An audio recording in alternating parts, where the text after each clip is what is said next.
sekarang begini, saya sabar satu-satu Bu Karyana. Satu-satu. Kalau tadi sabar satu-satu dulu. Dipotong. Gantian dulu Bu Karyana. Iya, gantian dulu, saya dari tadi diam. Iya, gantian dulu.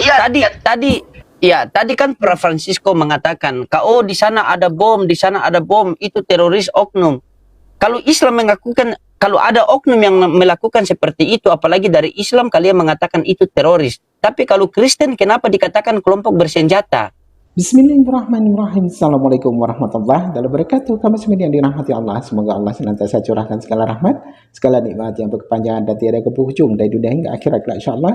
Dan Allah pun kumpulkan kita para kaum muslimin di bawah naungan aras Allah beserta para nabi, beserta para orang-orang yang Allah kasihi, Allah sayangi, Allah cintai insyaallah di bawah naungan aras Allah kelak di mana tiada naungan selain daripada naungannya insyaallah. Amin amin Allahumma amin. Kaum muslimin, pada kesempatan siang menjelang sore ini saya akan membuat sebuah video di mana video ini mengisahkan tentang bagaimana perdebatan Aki Loading ya dengan versi Ica sih lain ya, ini si Ica sudah berlalu tapi ada lawan-lawannya yang masih tetap bungul gitu ya masih tetap bodoh oleh karena mengimani dari segala sesuatu yang tidak berkesesuaian dengan apa yang tertulis di dalam kitabnya, walaupun berbagai macam ayat diberikan ya tentang bagaimana data-data diberikan yang asli maupun yang palsu disampaikan kepada mereka, namun mereka tetap saja dengan kedunguannya ya, kebebalannya, karena mereka mempunyai iman itu berdasarkan iman buta ya, yang dimana apa yang menjadi penyampaiannya pun cenderung ngarang cerita, cenderung tidak berkesesuaian dengan apa yang tertulis di dalam kitab mereka. Itulah Kristen. Maka ketika kita menyimak orang-orang Kristen berdebat, itu bawahnya kita mau tertawa ya. Bahkan jadi bulan-bulanan umat Islam, jadi bahan gurauan, jadi bahan apa ya, bahan lelucon gitu. Apalagi ini karakter Aki Loading ini kan luar biasa, multi talenta beliau, bisa membuat orang Kristen itu baku hantam sesama mereka, padahal dengan jelas sesama mereka ini adalah sesama Kristen. Baik kaum muslimin, demikian videonya. Iya. Oke, pasien selanjutnya.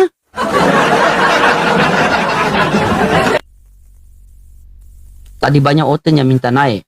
Begitu Ica sudah turun, tidak ada satu-satu yang berani naik.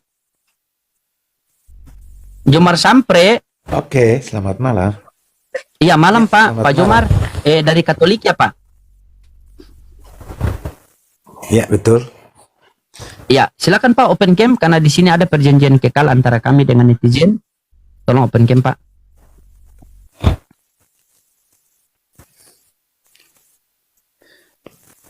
Ya, silakan Pak Jomar. Mau ditanggapi tema saya atau mau lanjut yang tadi katanya dari Katolik si Ica tadi, Tuhan menciptakan manusia untuk melahirkan Tuhan, Pak. Itu aku tertarik di situ. Siap, siap. Bapak sehat selalu Bapak ya. Salam buat keluarga, dimudahkan rezekinya, dilancarkan usahanya ya. Ya. Ya. Amin, amin, amin.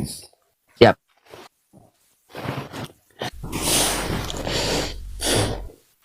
Ya, silakan Pak. Dan semangat selalu ya para netizen di TikTok maupun di YouTube ya. Dikencangkan lagi like-like-nya ya teman-temannya.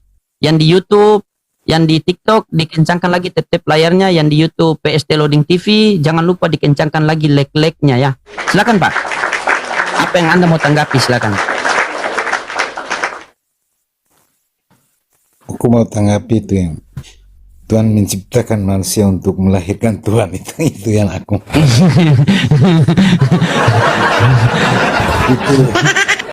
itu narasi dari mana? Tuhan menciptakan manusia untuk melahirkan Tuhan itu.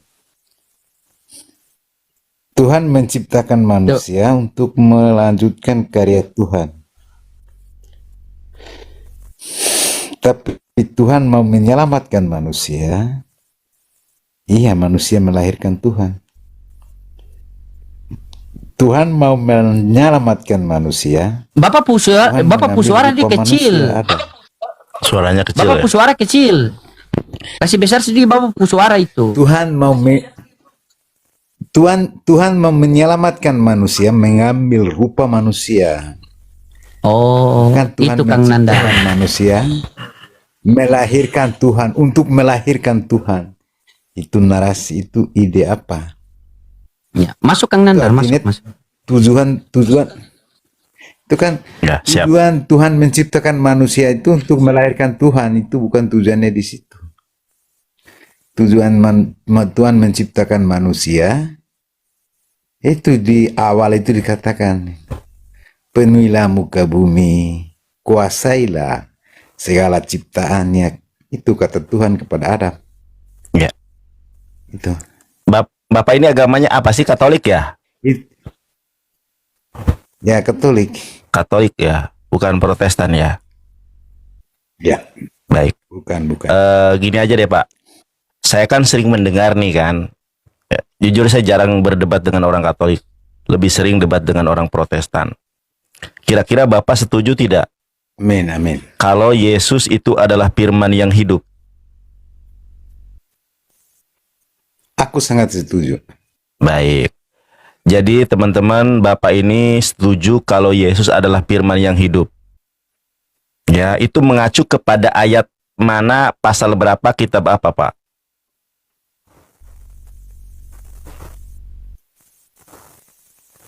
Itu kejadian. Kejadian. Di mana di dalam kejadian Satu. Yesus? Di mana di dalam kitab Kejadian ada Yesus, Pak? Nggak ada Yesus dalam kitab Kejadian. Ada firman. Iya, yang menjadi pertanyaan adalah di mana ayatnya bahwa Yesus adalah firman yang hidup. Coba, ini kan Yohanes doktrin. bab Ya, 1. coba Yohanes berapa? Ya. Yohanes bab 1 ayat 14 kalau Ya, tidak silakan. salah. Yohanes 1 ayat ke-14 ya. Nah, Ya. saya baca coba Yohanes 1 ayat ke-14. Nah, di dalam Yohanes 1 ayat ke-14, mohon maaf nih Pak ya, perjanjian baru ini kan bahasa aslinya adalah bahasa Yunani. Betul? Betul Pak Jomar. Ya. Perjanjian baru ini bahasa aslinya adalah bahasa Yunani. Kalau manusia, saya baca dulu di sini, firman itu telah menjadi manusia. Nah, manusia di dalam bahasa Yunani itu apa? Ya. Itu kalau bahasa Yunani aku kurang tahu.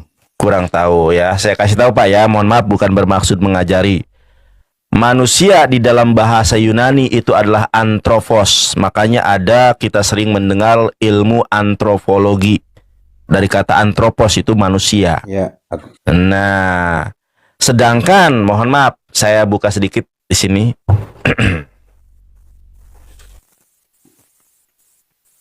Oke, gimana cara balik kamera ini? Nah, ini.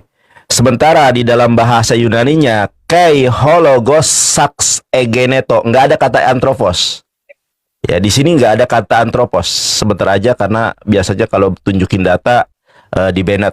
Jadi di dalam bahasa Yunaninya tidak pernah ada firman jadi manusia. Karena manusia di dalam bahasa Yunani adalah anthropos. Sementara di dalam bahasa Yunaninya Yohanes 1:14 kai hologos sax egeneto. Nggak ada di situ, manusia itu nggak ada. Jadi kalau kita mencari dogma dan doktrin bahwa Yesus adalah firman yang hidup, itu tidak pernah ada di dalam perjanjian baru, begitu juga perjanjian lama. Karena ketika Yesus adalah firman yang hidup, ini juga banyak problematika yang terjadi ketika memahami bahwa Yesus adalah firman yang hidup. Ketika Yesus adalah firman yang hidup, segala apapun yang dia katakan adalah firman. Karena dia adalah firman itu sendiri. Betul tidak, Pak? Coba Betul, Pak Jomar. firman. Iya, kalau dia adalah firman yang hidup, segala apapun yang dia katakan adalah firman. Betul atau tidak? Betul. Betul. Dia adalah firman. Iya, karena dia sendiri adalah firman. Iya, karena dia adalah firman, maka setiap apapun yang dikatakan itu adalah firman. Karena firman itu adalah Allah, betul. Menurut Kristen, firman itu adalah Allah. Firman itu adalah Allah. Betul. Oke, sekarang Pak Jomar ini punya Alkitab nggak? Di situ punya Bible apa tidak? Aku ada tapi tinggal di rumah. Aku sekarang di Baik ya. Yohanes 17 ayat ke-8. Ya. Yohanes 17 ayat ke-8, Pak. Yesus mengatakan, segala firman yang telah engkau sampaikan kepadaku, aku sudah menerimanya. Dan begitupun aku kemudian menyampaikan kepada murid-muridku. Dan mereka mengakui kalau aku adalah utusan Allah. Nah, kalau Yesus adalah firman itu sendiri, kenapa dia masih menerima firman? Firman mana lagi yang dia terima? Apalagi kalau kita menggunakan definisi kalau firman itu adalah Allah. Maka Allah mana lagi yang dia terima? Sementara dia adalah sendiri Allah katanya. Coba. Aduh, sampai pusing bapaknya ya. Mohon maaf Bang Lodi, aku terlalu berat Bang. Sampai pusing bapaknya nih. Tidak pusing. Oke, kalau Yesus adalah firman yang Ayat hidup. Ayat itu mau menunjukkan bahwa Yesus adalah sebagai manusianya. Katanya firman jadi manusia. Itulah sebagai manusianya dia menerima firman. Tapi sebagai ilahi dia adalah firman itu sendiri. Itulah misteri yang tidak bisa ditebak oleh akal manusia. Yang tidak bisa ditebak oleh akal manusia. Bingung, memang bingung. Bingung ya? Bingung Bapak aja bingung ya. Ya itu, apalagi Bang Loding bingung Bapak aja Bang. Nah, Mungkin kalau Abang Loding bisa memberikan pemahaman yang sederhana. Ya itulah. Tolong dengar dulu. Aku saja bingung. Bapak aja bingung. Apalagi Anda. Apalagi saya. Begini Bapak. Silakan Bang Loding. Bapak. Makanya aku menjelaskan. Iya, Bapak bingung, Bapak mau menjelaskan bagaimana? Bapak menjelaskan Bapak dalam keadaan bingung. Bapak dengar saya dulu. Anda bingung, Begini Bapak. bingung sebagai manusia. Bingung sebagai manusia. Tapi iman tidak bingung. Oke, baik. Saya kalau Manusia iman tidak bingung, saya bertanya iman. Manusia Oke, saya bingung. bertanya iman. Oke, Bapak dengar saya dulu. Ini Sebagai Bapak iman, tidak bingung ya? Sebagai Iya, iman. dengar dulu, gantian dulu, sebagai Bapak. manusia. Iya, Bapak dengar dulu. Anda harus dengar. Dengar. Aku yang Katolik, aku yang menjelaskan sama Anda, bukan Anda yang jelaskan sama Iya, aku. saya belum bertanya, Bapak Tolong. sudah jelaskan. Saya mau tanya dulu, baru Bapak jelaskan. Begitu. Oke, baik. Bapak punya iman kan Yesus Tuhan, betul tidak Bapak? Betul. Betul. Nah, Tuhannya Bunda Maria siapa? Tuhan Bunda Maria Iya, Bunda Maria dia adalah Tuhan siapa? Allah. Bukan Yesus. Allah. Bukan Yesus. Yesus. Berarti Sebagai ilahi, anaknya sebagai Bunda Maria ilahi. siapa? Anaknya Bunda Sebagai Maria ilahi. siapa? Bagaimana? Anaknya Yesus. Bunda Maria siapa? Sebagai manusia. Berarti Yesus. Bunda Maria dia Yesus menuhankan sebagai anaknya manusia. sendiri. Sebagai ilahi, ini hambamu. Bunda Maria berkata ini hambamu. Yesus sebagai Tuhan adalah Tuhannya Bunda Maria. Tetapi sebagai manusia adalah anaknya Bunda Maria. Di mana tertulis itu? Kalau Ada ada beda saya di bakar situ. rumah saya sekarang. Di mana tertulis itu? Dengar dulu. Makanya aku tadi bilang, iman ini aku yang jelaskan kepada Anda. Bukan Iya, Anda di mana jelaskan. Anda menjelaskan iman Anda berlandaskan Ini kitab kebenaran suci iman atau saya. tidak?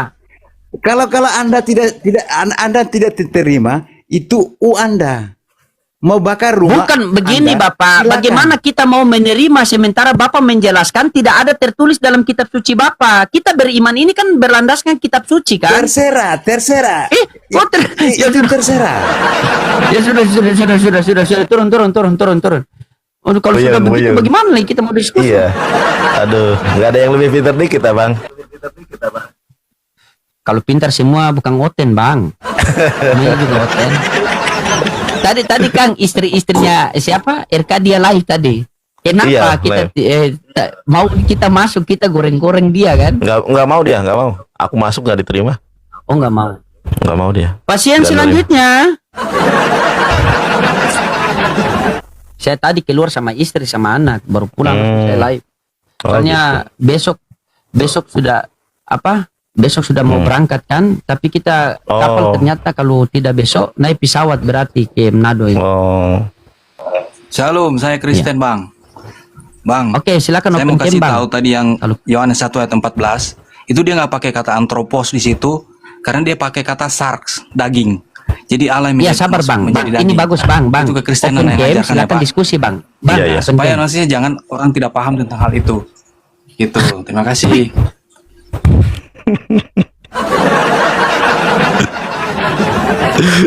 Suruh Bang open Lodi- game, kau pikir Bang Lodi orang- bisa marah juga orang ya. buka data itu. Hah? Bang Lodi bisa marah juga Bukan, ya. ini perjanjian kekal di sini Kang, harus open game. Oh gitu. Saja ya, iya nanti di DM saja ya. Kita ada Pak Francisco sini. Beliau ini luar biasa Pak Francisco ini ya. Beliau seorang yang belajar Bibel, Kang Nandar. Beliau kalau diskusi sama saya itu alhamdulillah data dengan macet lebih banyak. Silakan Pak Francisco. Jadi kenal saya udah lama juga nih sama saya nih. Dari Bali ini. Franco. Pak Franco. Halo. Ya, dibuka kameranya, Pak. Sudah tahu di sini. Pak Pran. Nah, silakan. Gimana? Sanggup Kang Nandar? Libas habis beliau ini. Beliau ini salah satu orang yang diakui Bu Santi. Ternyata sudah mencer-mencer sama saya. Kita patahkan dia malam ini. Silakan. Iya. Silakan. Pak Pranko. Ada aja bang. Aduh. Udah lama aku nggak debat sama Pak Pranko nih. Udah lama nih. Dulu mas sering naik ke Komalku nih. Nah, silakan. Alhamdulillah bertemu di sini. Iya. Dari Katolik nih Pak Pranko ini ya. Siap. Iya. Mau bahas Yang apa mau Pak Pranko? didebati. Saya yang nanya apa Bang Pranko? Mau nanya apa Pak Nandar? Pak Nandar mau nanya apa ke saya dan saya mau nanya apa ke Pak? Ini ditulis ini di mana nih Pak Pastor Loading ini? Oten bingung ini. Bagaimana nih Oten bingung? Kayaknya semuanya masuk rumah sakit jiwa ini ke Oten ini ya. Oten bingung dengan Bibel. Bingung. Kita Apa yang mendasar sampai menulis Oten bingung gitu? silakan Silakan Kang Ngocing. Nandar. Oh, aku nggak apa-apa nih. Iya, masuklah sama. Kita mudah-mudahan ini nanti membuat Pak Pransko bingung ya. Pak Pransko, nanti Yesus datang kedua kali sebagai Tuhan atau sebagai hamba? Sebagai hamba, sebagai nabi, atau sebagai Tuhan yang menghakimi? Yesus datang yang kedua sekali. Kalau di dalam Alkitab, Yesus datang yang kedua kali itu sebagai anak manusia yang sama. Dia datang yang sama dengan cara yang sama. Sebagai Tuhan atau sebagai hamba? Sebagai Tuhan yang menghakimi atau sebagai hamba? Sebagai nabi atau sebagai apa? Dia datang kedua kali loh. Kalau kita berbicara yang pertama, emang ada disebut rabi, disebut guru ya, disebut utusan. Nah, yang kedua kali datang ini apakah dia perannya sama atau berbeda? Atau dia memang menjadi Tuhan yang menghakimi? Coba dilihat kitab Wahyu atau kitab apa, silakan. Dia datang sebagai Tuhan yang menghakimi atau sebagai hamba biasa, utusan, nabi? Coba. Kalau kita Pak Nandar, kalau kita pakai ayat itu tertulis dalam Kisah Para Rasul 1 ayat 11, Matius 24 ayat 30, Wahyu 19 ayat 11 sampai 16. Ya, sebagai apa? Nah, ketika kita uraikan dulu ya. Di dalam Kisah Para Rasul, bentar dulu saya harus colokin ini, bateraiku lemah. Yang kecil suaranya siapa di Bang Loading? Saya ya. Pak Fransko, bukan cuma baterai yang lemah, iman lagi lemah dia itu. Caraku semangat sedikit. Halo. Oke, mantap. Kari ayam, apa Bu Karyana? Ha? Kari ayam. Aduh. Jangan tertawa, silakan. Lanjut. Ya, Malam oke, saya lanjut. Bu Malam loading Pak. turunkan Bu aku ya. Karyana. Malam Bu Karyana. Ya. Malam. Ya, jadi kalau sesuai dengan ayat ya Bang Nandar, di dalam Kisah Para Rasul ayat 1 ya bab 1 ayat 11 itu mengatakan, para malaikat berkata, Yesus akan datang kembali dengan cara yang sama seperti ia naik ke surga. Itu poin pertama. Yang kedua di dalam Matius, bentar.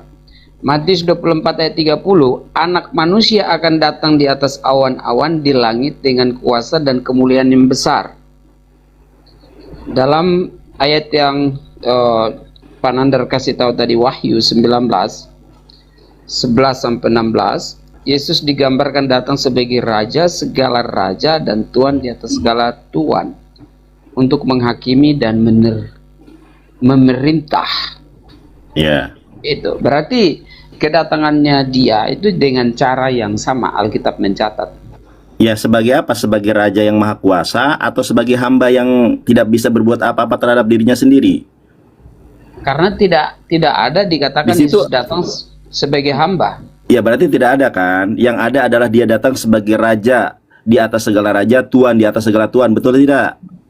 Kalau di dalam Wahyu mengatakan demikian. Baik, Bang Loding, Bunda Karyana, dan teman-teman, Yesus datang kedua kali bukan seperti kedatangan yang pertama kali, yaitu sebagai hamba, sebagai manusia yang tidak dapat berbuat apa-apa dari dirinya sendiri. Datang yang kedua kali sebagai raja di atas segala raja, tuan di atas segala tuan. Betul?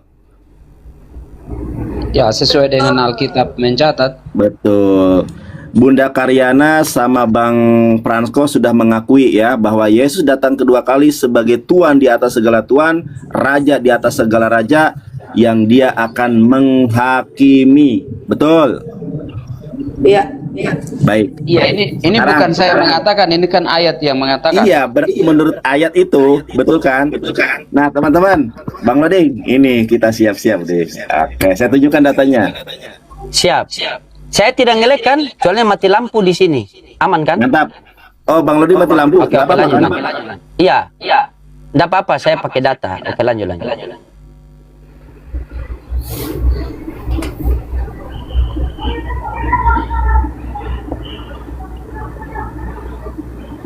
Nah, ini nih. Saya tunjukkan datanya ya. KPR 3:22. Bukankah telah dikatakan Musa, Tuhan Allah akan membangkitkan bagimu seorang nabi di antara saudara-saudaramu sama seperti aku. Dengarkanlah dia di dalam segala sesuatu yang akan dikatakannya. Ayat ke-23. Dan akan terjadi bahwa semua orang yang tidak mendengar nabi itu akan dibasmi dari umat kita. Ini siapa? Silakan. Ya. Ya, KPR 3:2223 ada seorang nabi yang apabila tidak didengar ucapannya itu akan dibasmi semua orang yang tidak mendengarkan dia. Siapa nabi yang dimaksud di dalam KPR 3:2223? Silakan. KPR berapa Pak Nanda? 2:23. 22 sampai KPR 22 sampai 33 gitu. Pak Francisco yang doubling. Pak Francisco. Kasih kecil Iya. volume sedikit, Pak. Kayaknya apa Francisco buka perangkat lain ya? KPR 3 ayat 22. R3 ayat 22-23. Sampai 23 itu maksudnya ya. Iya, siapa nabi yang apabila tidak didengar ucapannya maka dia akan membasmi? Silakan.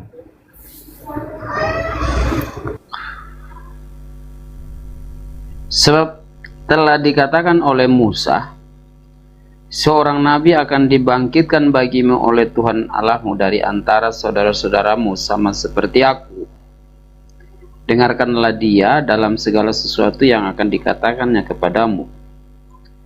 Dan setiap orang yang tidak mendengarkan nabi itu akan dibinasakan dari tengah-tengah umat. Siapa itu nabi? Ya, dalam bagian Ya. dalam Sabar Artinya apa? Pak Fransko. Pertanyaan begini.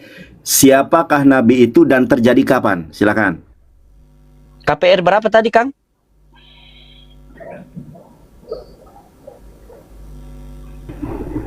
Iya, siapa nabi yang dibuatkan di... Oke, Pak Fransko yang saya hormati. Oke, saya tunjukkan kepada Bapak ya. Bapak mempermasalahkan kata membangkitkan, ya kan? Kita coba ini ya. Kita coba buka perjanjian lama. Penyelamat.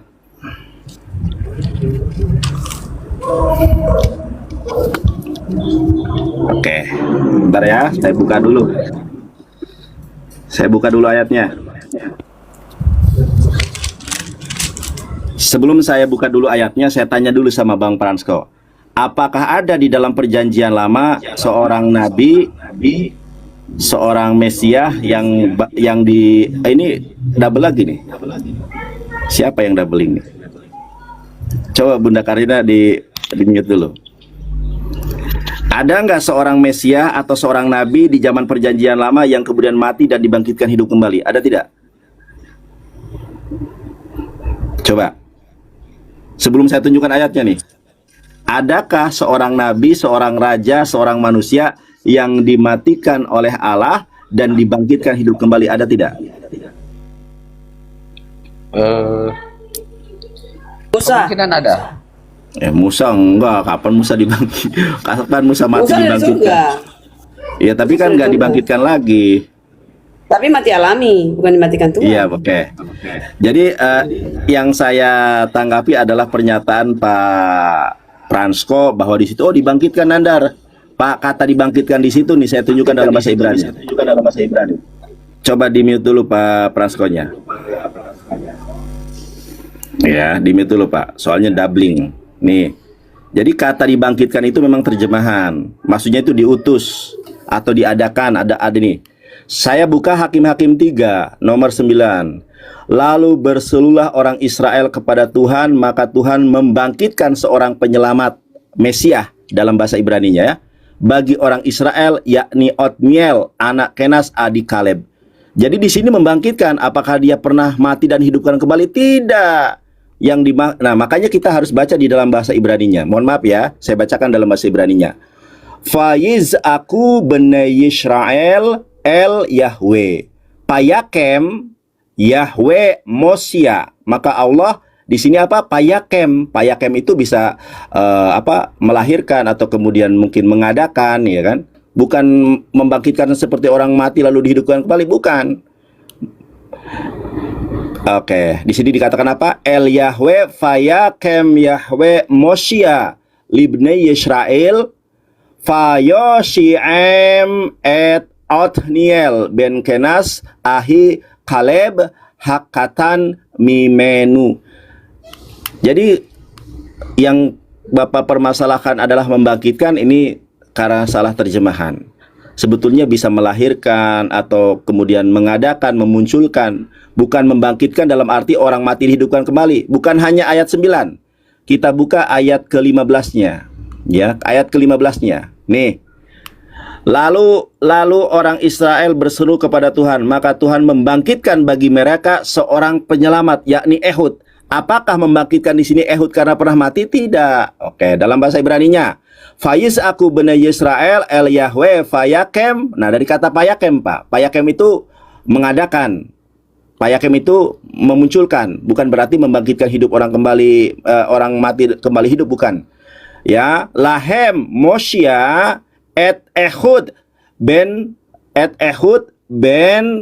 Gera ben Haya ben Haimini is iter yad yemino faiz lehu benai Yisrael beyado minhah ya le egelon melek Moab ya. Jadi kalau masalah terjemahan di sini ini nggak relevan. Maksudnya bukan orang mati dihidupkan, tetapi Allah mengadakan atau melahirkan atau mengutus seorang penyelamat Begitu juga di dalam KPR 3 22-23, bukan membangkitkan lalu orang mati dihidupkan, bukan, tapi memunculkan atau mengutus. Begitu Pak ya? Paham nggak? Kalau nggak paham saya ulangi.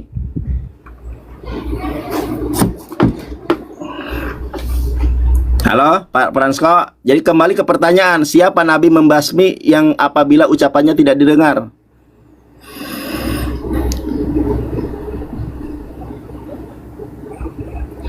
Halo?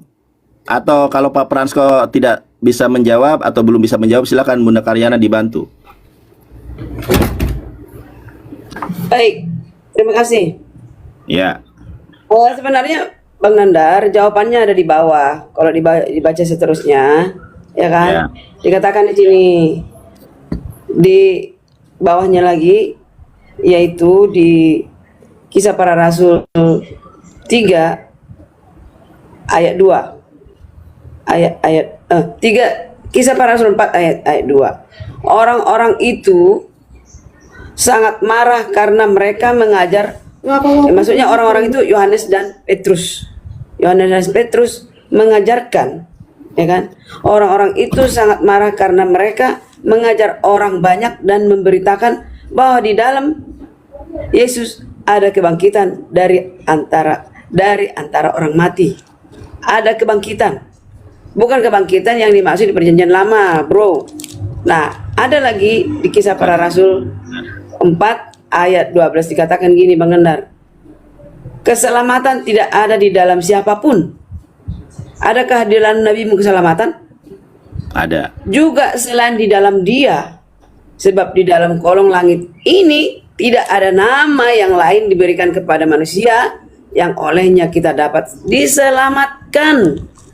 Jadi hanya Yesus yang punya keselamatan, benar nggak, Bro Franco? Ini kemana-mana ini, jadi bahasnya keselamatan. Kok kemana-mana?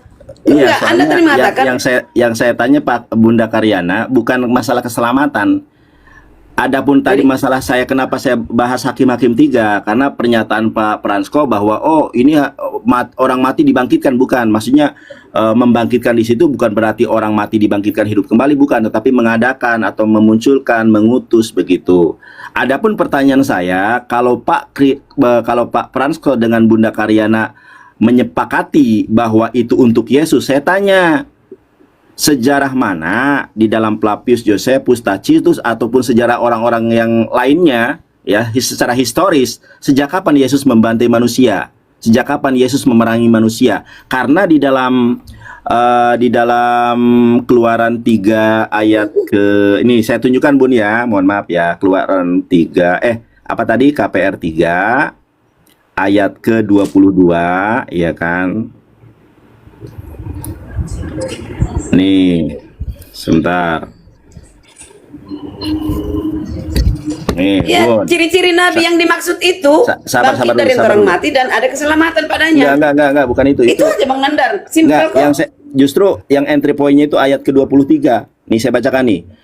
Ya, Fehayah kol hanepes, bahwa setiap manusia, ya kan, Aser yang lotisma yang tidak mendengar, El kepada Hanafi kepada Nabi itu, Hahu dan dia Nabi ini, ya, Fenik reta mea meha. Maka Nabi ini akan fenik reta, akan memerangi mea meha kepada umat kita. Pertanyaan saya, kalau ini untuk Yesus, sejak kapan Yesus menjadi Nabi, sejak kapan Yesus menjadi Nabi dan kemudian memerangi umat manusia? Silakan.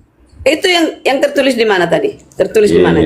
Baik, saya ulangi, Bun. Mau dibaca dari ayat sebelumnya. Oke, saya baca dari ayat sebelumnya ya.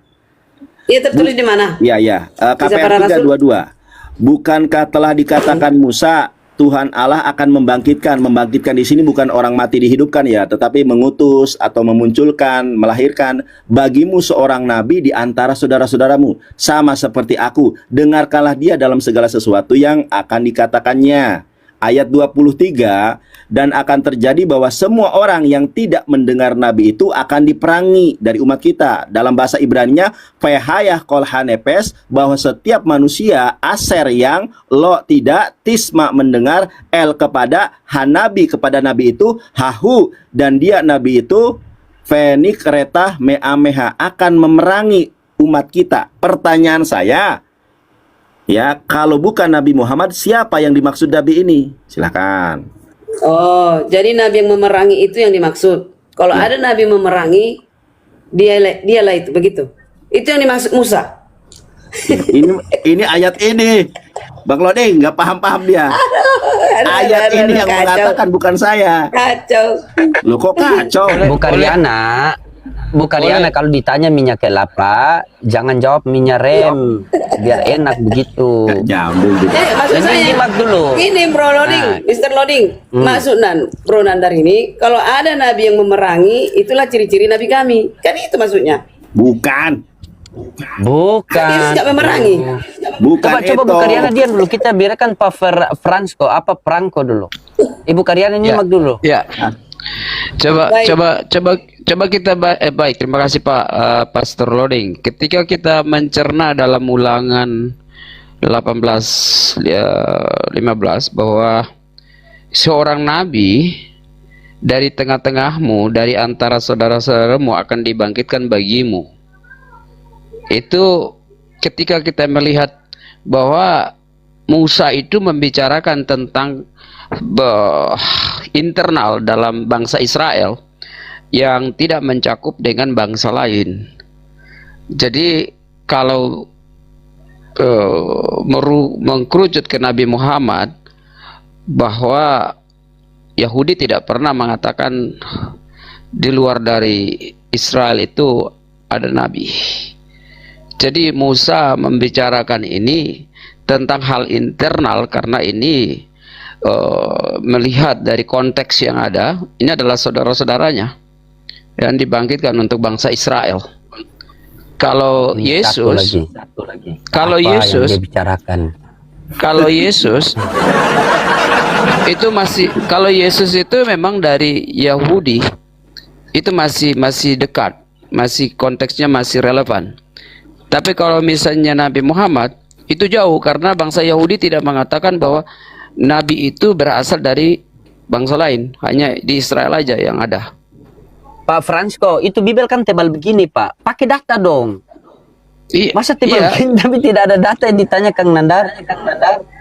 Bukan, kan ini ulangan 18:15. Itu seorang nabi dari tengah-tengahmu. Begini. Dari antara saudara-saudaramu akan dibangkitkan bagimu. Pak Franco, itu dua. Kalau ulangan 18:18 itu merujuk kepada Yesus, berarti di situ seharusnya kalian terima Yesus itu sebagai nabi saja, bukan Tuhan, karena dia sama seperti Musa. Tetapi kalau kalian sabar dulu. Tetapi kalian mengatakan Yesus itu Tuhan dan manusia, berarti ulangan 18:18 itu bukan untuk Yesus, berarti untuk nabi siapa? Sementara di ulangan juga itu dikatakan tidak ada lagi nabi yang bangkit dari Bani Israel. Coba. Acet. Ketika Pak Loading mengatakan bahwa Yesus itu, orang Kristen menganggap dia bukan nabi, tetapi ada tertulis bahwa Yesus dalam sematannya itu bisa jadi imam, bisa jadi raja, bisa jadi nabi. Jadi dia datang ke dalam kemesiasan itu mewakili nabi, imam, dan raja. Jadi kalau misalnya orang Kristen yang tidak mengakui Yesus itu sebagai nabi, ya itu gagal total.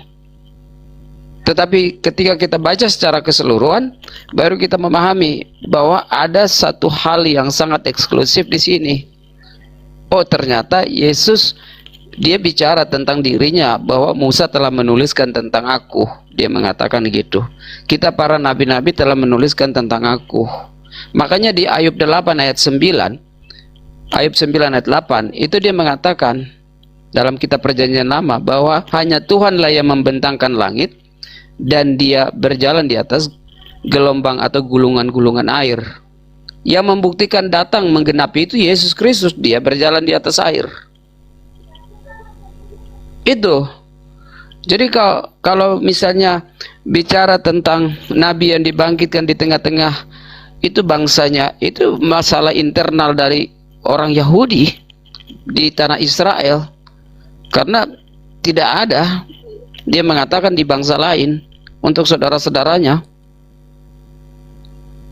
Gitu Pak Nandar, itu pemahaman saya. Kalau misalnya Pak Nandar tetap ngotot itu adalah Nabi Muhammad, saya pikir itu secara konteks keislaman ya tidak masalah.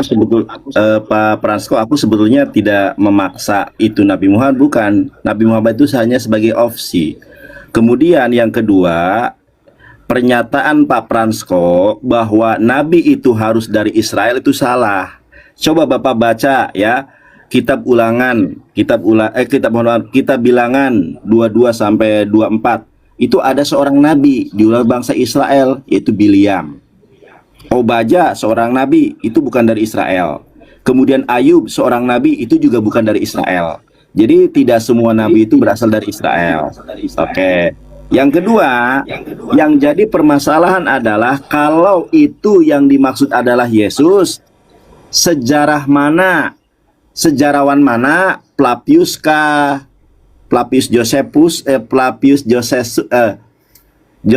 Flavius kah? Tacitus kah?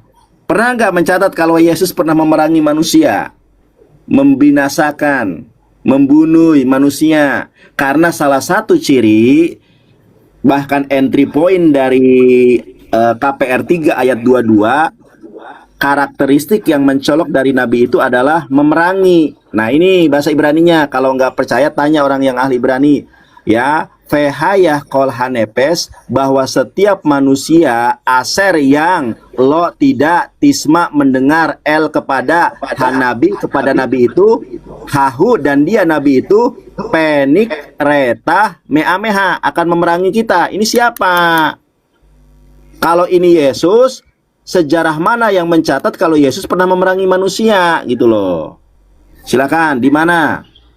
Baik. Di mana? Sejarah mana? Baik. Kitab apa? Baik, Pak. Yesus pernah memerangi manusia. Baik. Ketika kita menjelaskan tentang memerangi atau membinasakan, coba kita renungkan satu ayat yang mengatakan bahwa Yesus berkata, "Aku datang bukan membawa damai, tapi aku datang membawa pedang." Pedang, kira-kira menurut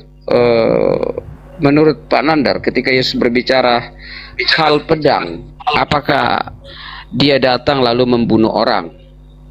Tetapi konteks itu bahwa ketika kita lihat di dalam Efesus 10 ayat Efesus 10 ayat berapa itu, 6 sampai dan sekiannya, itu bicara tentang pedang roh yang itu adalah firman. Jadi yang dimaksud dengan membinasakan segala sesuatu itu bukan konteks soal membunuh orang. Karena kita bukan, di dalam Efesus 10 itu dibilang kita bukan melawan darah dan daging, tetapi kita melawan penghulu-penghulu di udara. Baca coba di Efesus, kita melawan di penghulu-penghulu di udara yang gelap. Maka Yesus minta supaya kita memiliki pedang roh. Pedang yang dimaksud adalah firman. Firman inilah yang akan menembus ke seluruh sum-sum, ke seluruh tulang-tulangmu sampai putus. Itu pedang roh. Itu yaitu ya iman yang teguh, supaya kamu bisa mengalahkan setiap musuh yang datang. Yang dimaksudkan dengan adalah peperangan roh. Nah di sini membinasakan itu artinya bagaimana dia mengajar untuk memanusiakan manusia, supaya manusia ini dapat tunduk kepada Allah, bukan tunduk kepada berhala-berhala. Jadi itu maksudnya dibangkitkan untuk membinasakan, artinya memunahkan setiap kehidupan manusia yang masih dalam keberhalaannya. Kayak gitu menurut Pak Nandar. Bukan berarti menurut sifatnya. Kalau misalnya itu adalah Nabi Muhammad, berarti misalnya ini menurut Pak Nandar itu Nabi Muhammad, cenderungnya ke Nabi Muhammad menurut Pak Nandar. Ya, kalau Nabi Muhammad jelas dalilnya memerangi manusia. Nih. Memerang manusia itu dalam konteks apa? Iya, sabar dulu. Kan betul ku bilang. Betul Ya. ku bilang kalau Sabar memerangi dulu, baru Bunda, Nabi itu. Bunda, sabar dulu. Bunda ini. Nih. Betul Kalau ku Nabi bilang Muhammad- betul. Ya, sabar, Bun. Ini konteksnya Kasih aku merujuk ke kesempatan biar ku babas. Sabar dulu, Bun. Aku diperintahkan untuk memerangi manusia hingga mereka bersaksi bahwa tidak ada ilah kecuali Allah dan bahwa sesungguhnya Muhammad adalah utusan Allah. Menegakkan sholat, menunaikan zakat. Jika mereka melakukan yang demikian, yaitu menauhidkan Allah, beriman kepada Nabi Muhammad, ya, maka mereka telah memelihara darah dan harta mereka dariku, kecuali dengan hak Islam, dan perhitungan mereka ada pada Allah. Ya, makanya ini sangat relevan dengan Rasulullah. Karena kenapa? Makanya coba Pak Pransko atau Bu Karyana, saya kan bukan ahli Ibrani ya.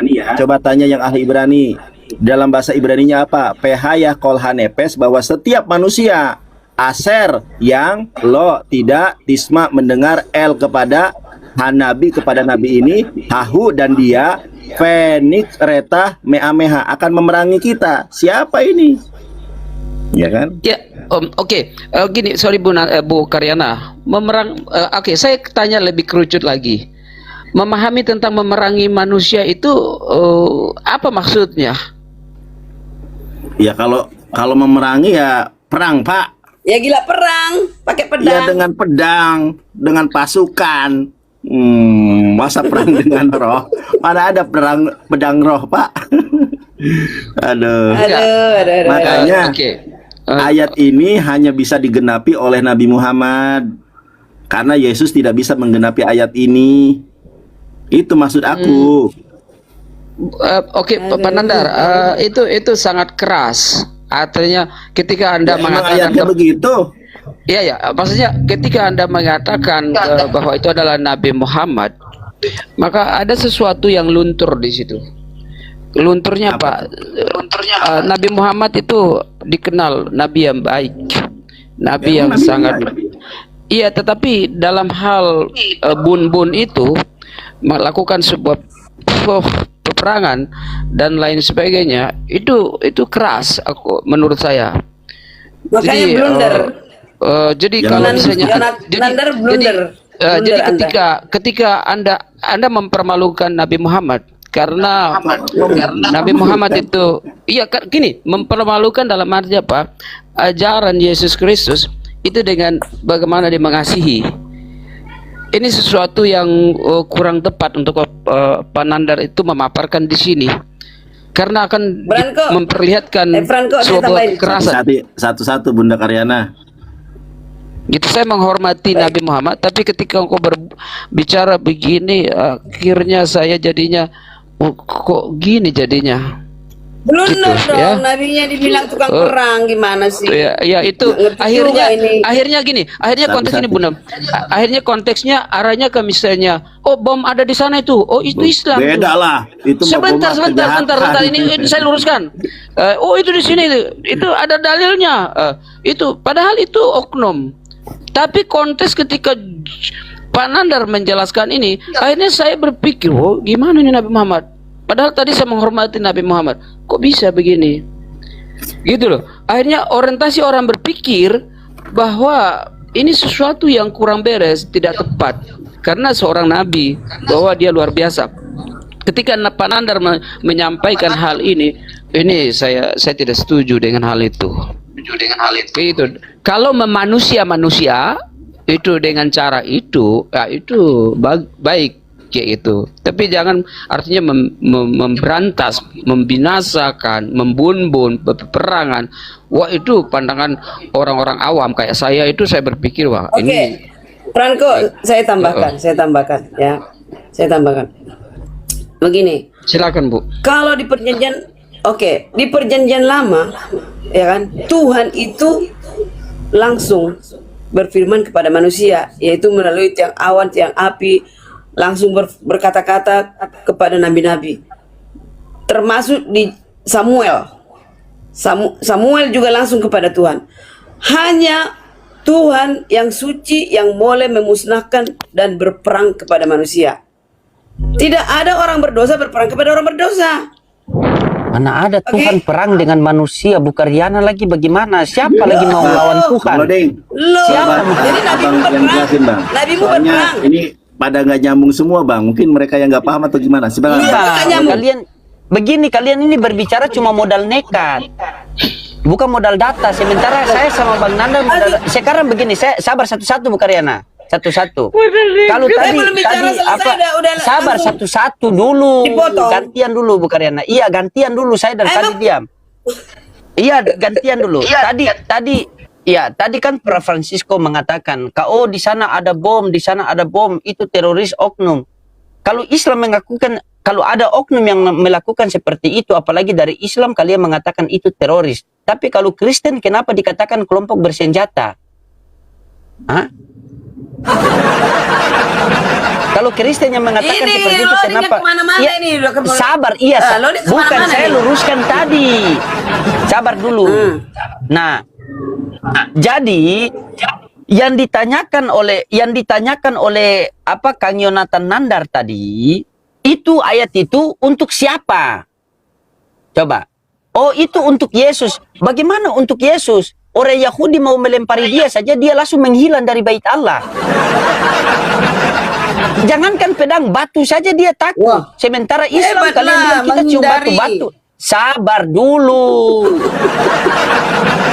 Begitu. Sabar dulu Bu Karyana. Nah, terus nubuatan itu untuk siapa? Dikasih data tadi hadis sama Kang Nandar, langsung Pak Francisco mengatakan bahwa oh itu kalau saya itu menghargai Nabi Muhammad. Tetapi kalau berbicara masalah itu nubuatan. Hey bro, Nabi Muhammad itu berperang apabila orang itu berperang, mengajak kita perang. Islam itu rahmatan lil alamin. Islam, ini lagi bicara kok kasih tunjuk dia. Bawa dulu.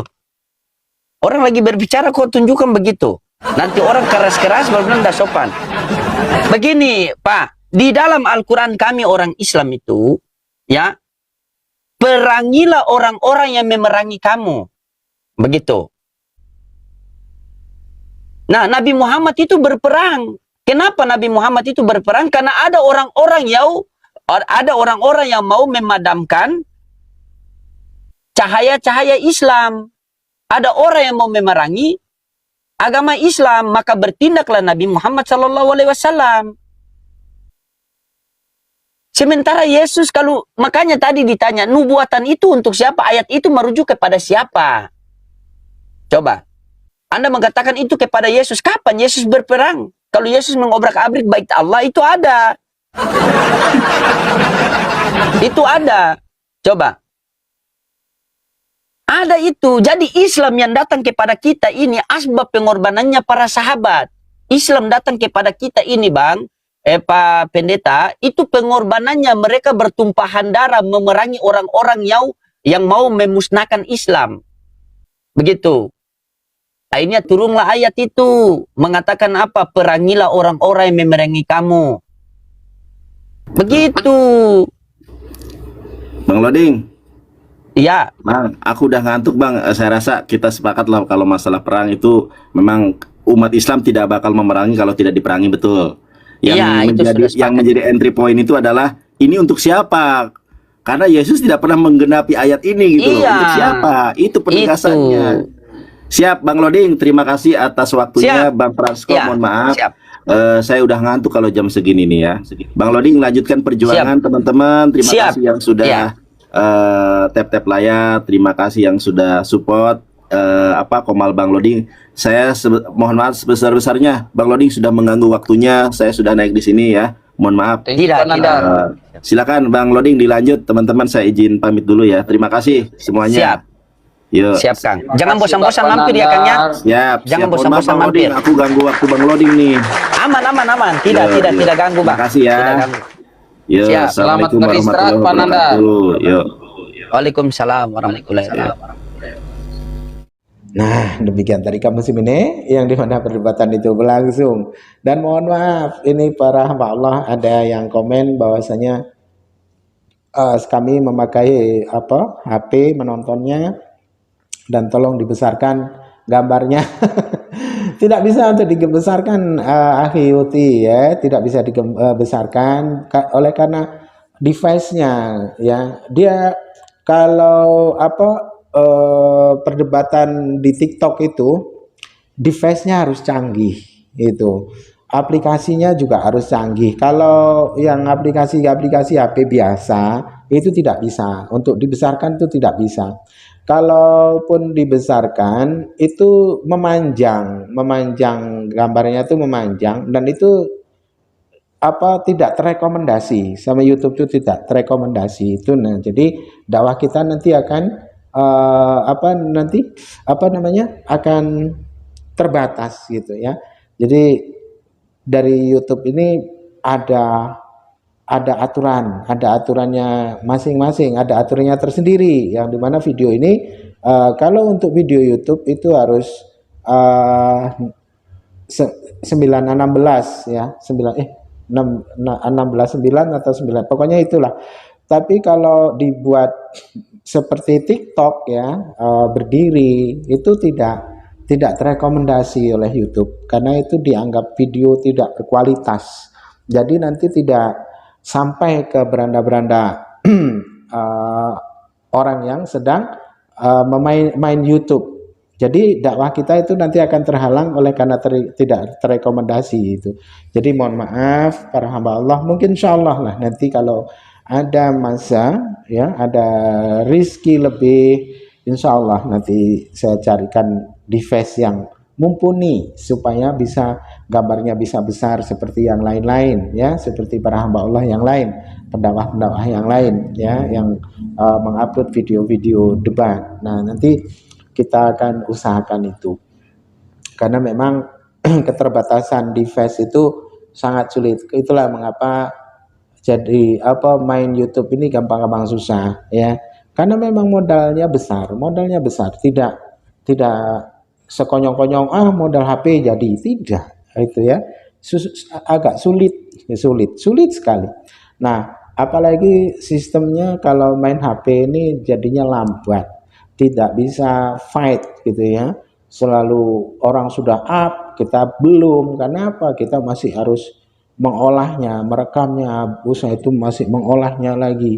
Nah, ini kadang itu yang menjadi kendalanya ya, kenapa selalu lambat. Oh ya kaum muslimin, ini perlu saya tegaskan bahasanya channel ini bukan channel saya ya, melainkan channel Ustadz Sama'ani ya. Saya hanya diamanahi sebagaimana Akhi Loading memberikan amanah terhadap saya untuk mengisi video-videonya, dan ini salah satunya ya, Sahabat Loading ini, channel Sahabat Loading ini kepunyaan Ustadz Sama'ani ya, dan jadi saya hanya diberikan amanah untuk mengisi videonya saja.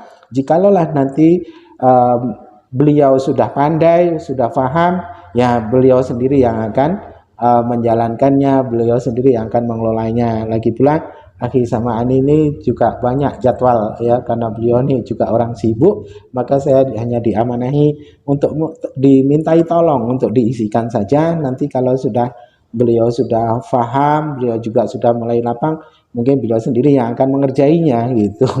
Sebenarnya saya sendiri juga banyak kerjaan, tapi ya cemanalah ya, mereka adalah orang-orang dekat dengan saya yang banyak juga kontribusinya terhadap diri saya ya, banyak sering membantu ini itu, jadi kadang saya jadi sungkan ya. Jadi mau tak mau ya kita harus mau itu, karena mau bagaimanapun mereka adalah saudara-saudara kita seiman yang harus kita bantu selagi kita bisa, selagi kita mampu. Kecuali kita memang sudah tidak bisa, tidak mampu, itu lain halnya, lain ceritanya ya. Mungkin itulah yang dapat saya sampaikan. Baik kaum muslimin, mungkin hanya itu saja yang dapat saya sampaikan, dan saya Ibu Dosa ini. Wassalamualaikum warahmatullahi wabarakatuh.